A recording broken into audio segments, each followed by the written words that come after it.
Hi, I'm Sharon Hales with another edition of Foothills Finds. Today I'm in Montrose, California, standing in front of R.D. Gibbs and Company, which is a stained glass art studio that you may have driven by 1,000 times and never even seen it before. Today I want to take you inside. You can see the world of stained glass with a local legend, Tim Gibbs. I'd like to introduce you to Timothy Gibbs, who is the president of R.D. Gibbs and Company. Tim, thank you so much for being with me. I've always wanted to do a piece on this store, and I actually have some leaded glass in my home that Tim Gibbs did. And then I learned about his shop. You're going to love it. First of all, Tim, you're an institution in our community because you designed and created the stained glass at the La Crescenta Library, which then led to the project in the CV High School Library. So when you go to these two libraries in our community, that is the work of Tim Gibbs. Tell us, Tim, how you ended up in Montrose, California, your family background. Well, it started with my dad and my mother and my dad actually immigrating from England over here in 1956, invited to come over to work in a local stained glass shop. And before that, your dad was working on the Canterbury Cathedral, right? That's correct, yes. How old were those windows? Well, those were about 1,000 years old. The Canterbury Cathedral is one of the oldest in England, and it's very old. Yeah. So a lot of history there with the windows, and he did a lot of restoration work all pre-war time and to protect the windows from World War II. That's correct. Right? Yes, yes. And from that, with the training and experience, he was discovered and invited to come over here in 1956 and work for another company for a few years, quite a few years actually. And from there, he went on to do his own business, start his own business here.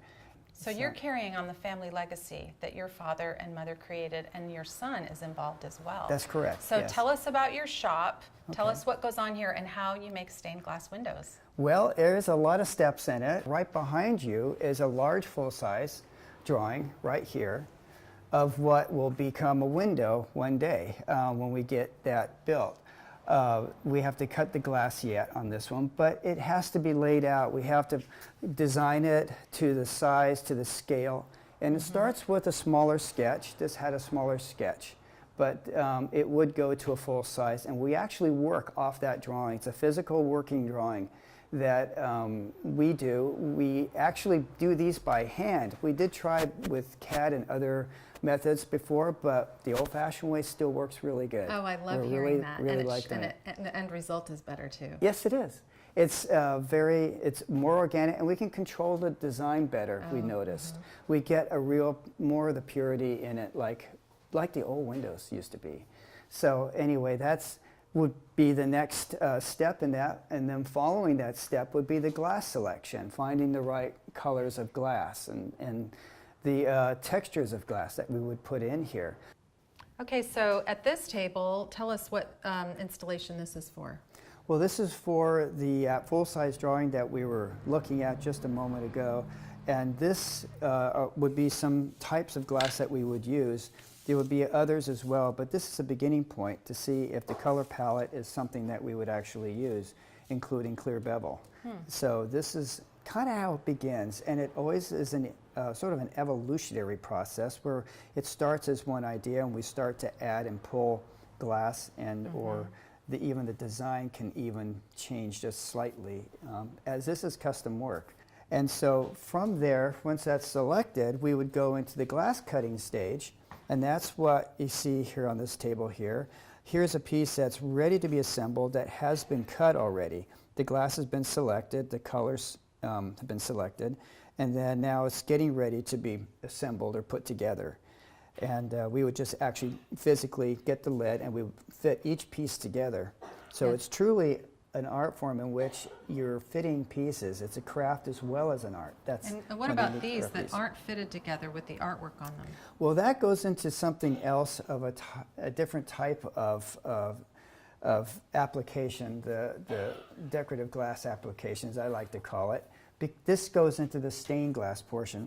Here we're talking about colored glass and leaded glass, and here we're talking about stained glass, where we're actually physically changing the surface properties of the glass. And we do that in a number of ways. This particular piece right here had actually been etched out before we even painted it. It had several steps involved.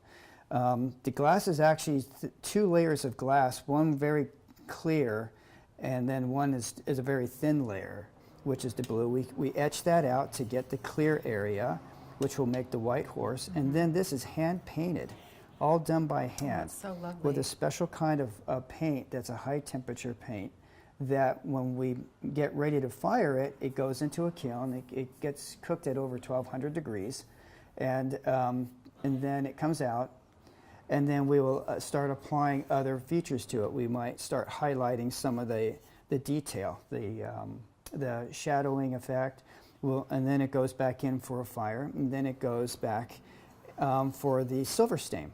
The silver stain is what gives it the amber and the yellow tones in here, and that is a separate fire too. So already multi-layers and multi-processes. Multi-layers, yeah. To create a true hand piece like this, handmade piece, it takes several applications. Sometimes 4, sometimes 5 firings can be applied to it before it gets to its finished stage. Well, I'd love to see some of the glass choices that you have. Oh. So one of them is right here.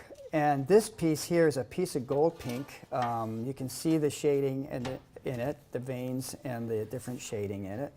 This piece of glass was made in England. It's an old piece of glass, actually. But this glass is unique in that it actually is made from gold ore to give it the bright colors and the amber tones in it. Wow. It's very unique in that sense. In this particular case, you see more glass over here. You see some amber pieces. These are all lined up, ready for a job for a large window over here. They're stacked because they're all the same. So we would just cut them and then stack them.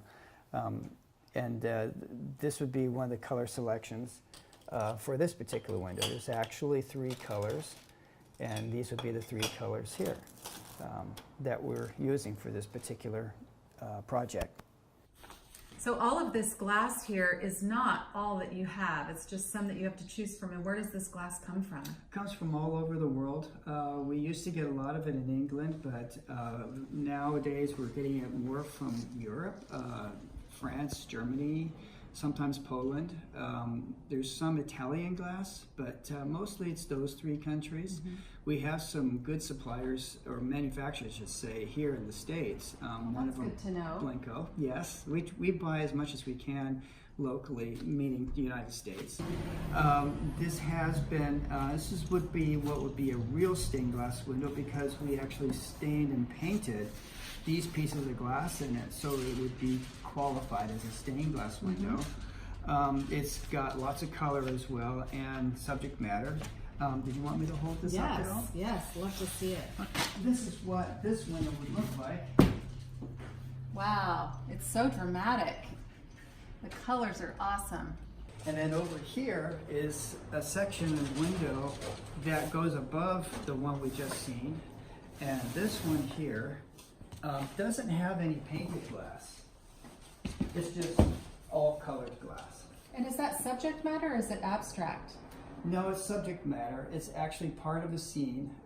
This is actually on top of a wave. I was going to say it looks like water. Yes.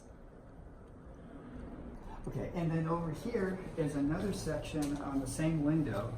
It's a different part of the window. But this one also has some painting in it, which would be stained glass. And then this is what it would look like. Actually, another part of the scene, which is to do with the top of the wave here. So I see feet walking on water, is that correct? That's correct. Okay, and then on our way towards the back of our studio here, I can show you some of the work that we also do in preparing the windows for installation. We have to reinforce them. When they're as large as the ones I've shown you, these windows have to have a reinforcing bar attached to it. And this is what Jason is attempting to do right here. Now Jason's your son, isn't that right? That's right. So we're talking 3 generations in this fabulous art form. Hi Jason. Hi. Tell us what you're working on. Right now, we we're putting the bars on that reinforce and make the windows stronger, so it doesn't buckle or something through weather or installation or something like that. And usually put a little acid onto the bar, and we solder it like so.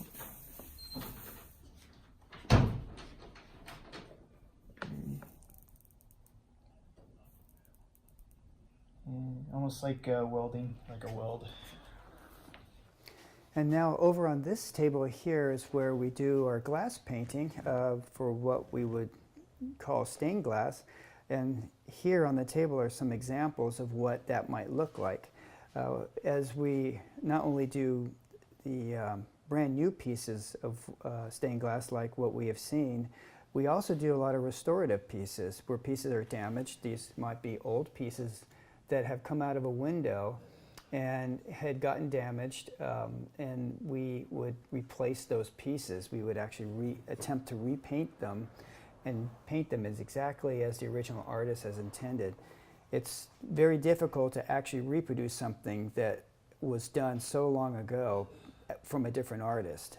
Different hand, different paint, different glass, many different aspects to it, which actually makes it difficult to do true restoration projects, but we can come pretty close in the final end of the work, the painting work. So a lot of the subject matter is religious and goes into churches. What other sorts of installations do you do? We've seen the library, the churches, and then do you do private? We do private residential work, yes.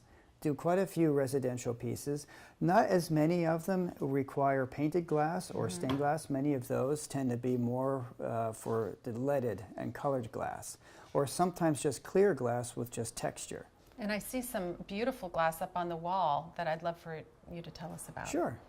Okay, and over here next to our table, but where I keep other glass and other actually ideas. A lot of ideas come out of our creativity comes from this area, and I had to hang two pieces of great art glass up because I couldn't touch it. We acquired these pieces from one of our American suppliers, and great glass, but it was just too nice to touch, so we created art out of them. You couldn't bring yourself to break them Couldn't up. bring Beautiful. ourselves, exactly. It was too nice to do that, so rather than do that, just display them as real pieces, because they are amazing pieces, and it's a reminder too of what glass can really look like.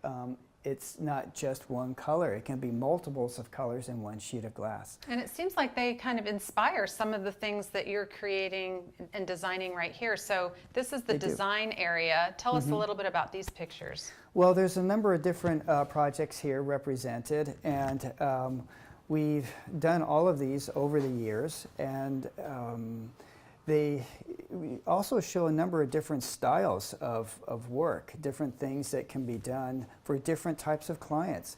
We have church projects represented in here. We also have commercial type applications, such as this one right here. This one is the La Crescenta High School library window. This one was commissioned shortly after the La Crescenta library window. And this one has an interesting story to tell in itself, which is really kind of the story of life. And that was sort of the concept behind it. And from that developed into this window.